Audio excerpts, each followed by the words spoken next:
പത്മ പുരസ്കാരങ്ങളിൽ 3 പുരസ്കാരങ്ങൾ Shri V S അച്യുതാനന്ദന് മരണാനന്തര ബഹുമതിയായി നൽകിയ പത്മവിഭൂഷൺ തീർച്ചയായിട്ടും അദ്ദേഹം ഒരു പൊതുപ്രവർത്തകൻ എന്നുള്ള നിലയിൽ സമൂഹത്തിന് ചെയ്ത സേവനങ്ങൾക്കുള്ള അംഗീകാരമാണ്. അതുപോലെ തന്നെ പ്രശസ്ത നടൻ ശ്രീ മമ്മൂട്ടിക്ക് ലഭിച്ച പത്മഭൂഷൺ ബഹുമതി കലാരംഗത്ത് അദ്ദേഹം ചെയ്ത സേവനത്തിനുള്ള ഒരു അംഗീകാരമാണ്. അതുപോലെ ശ്രീമതി വിമല മേനോന് നൽകിയ പത്മശ്രീ ഒരു മോഹിനിയാട്ട ഒക്കെ അവർ നൽകിയ സംഭാവനയ്ക്കുള്ള അംഗീകാരമാണ്. ഈ 3 അംഗീകാരങ്ങളും സ്വാഗതാർഹം. മറ്റു പുരസ്കാരങ്ങളെ കുറിച്ചൊന്നും ഞാൻ അഭിപ്രായം പറയും. ഞാൻ പറയുന്നത് മറ്റു പുരസ്കാരങ്ങളെ കുറിച്ച് ഞാനൊന്നും പറയുന്നില്ല. ഈ 3 പുരസ്കാരങ്ങളും നമ്മളെ സംബന്ധിച്ച് സന്തോഷമുള്ള കാര്യമാണ്, അഭിമാനമുള്ള കാര്യം. അല്ല, ഞാൻ പറഞ്ഞ മറ്റു പുരസ്കാരങ്ങളെ കുറിച്ചൊന്നും ഞാൻ പറയുന്നില്ല.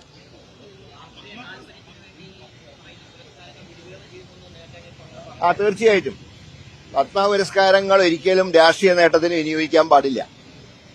അത് ശരിയായ നടപടിയല്ല. ഇതിലൊക്കെ ചില ദുരുദ്ദേശങ്ങൾ ജനം കാണുന്നുണ്ട്. അത് തെറ്റാണെന്ന് പറയാൻ കഴിയില്ല.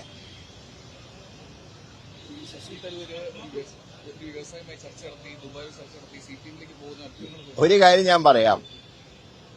അദ്ദേഹത്തിനെ പോലുള്ളൊരു അന്തർദേശീയ തലത്തിൽ അറിയപ്പെടുന്ന ഒരു നേതാവ് ഒരു മുങ്ങുന്ന കപ്പലിൽ കയറുമെന്ന് സാമാന്യ ബോധമുള്ള ആരും വിശ്വസിക്കില്ല. ക്യാപ്റ്റൻ അടക്കം മുങ്ങാൻ പോകുന്നൊരു കപ്പലാണ്. ആ കപ്പലിന്റെ അകത്ത് ശശി തരൂരിനെ പോലെ അന്താരാഷ്ട്ര രംഗത്ത് അറിയപ്പെടുന്ന ഒരു വ്യക്തി കയറെന്ന് പറഞ്ഞാൽ അത് ഏപ്രിൽ 1-ാം തീയതി മാത്രമേ പറയാനേ പറ്റൂ. അല്ല, കോൺഗ്രസ് പാർട്ടിയിൽ അസംതൃപ്തി അദ്ദേഹത്തിന് ഉണ്ടാകാം. വിശേഷിച്ച് മഹാപഞ്ചായത്തിന്റെ സമ്മേളനത്തിൽ അദ്ദേഹത്തിന്റെ പേര് പരാമർശിക്കാത്തൊരു കാര്യത്തിൽ അദ്ദേഹത്തിന് പ്രയാസമുള്ളതായിട്ടാണ് ഞാൻ മനസ്സിലാക്കുന്നത്. അത് പക്ഷേ ശ്രീ രാഹുൽ ഗാന്ധിയുടെ കുറ്റമല്ല. അദ്ദേഹത്തിന് എഴുതി കൊടുത്ത ആ ലിസ്റ്റാണ് അദ്ദേഹം വായിച്ചത്.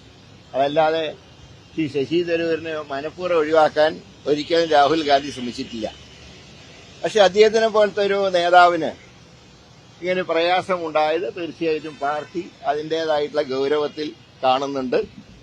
തീർച്ചയായിട്ടും 2 ദിവസത്തിനുള്ളിൽ തന്നെ ഞാൻ മനസ്സിലാക്കുന്നത് രാഹുൽ ഗാന്ധി എന്നെ നേരിട്ട് അദ്ദേഹവുമായി സംസാരിച്ച് അദ്ദേഹത്തിന്റെ പ്രയാസങ്ങൾ നീക്കുന്ന.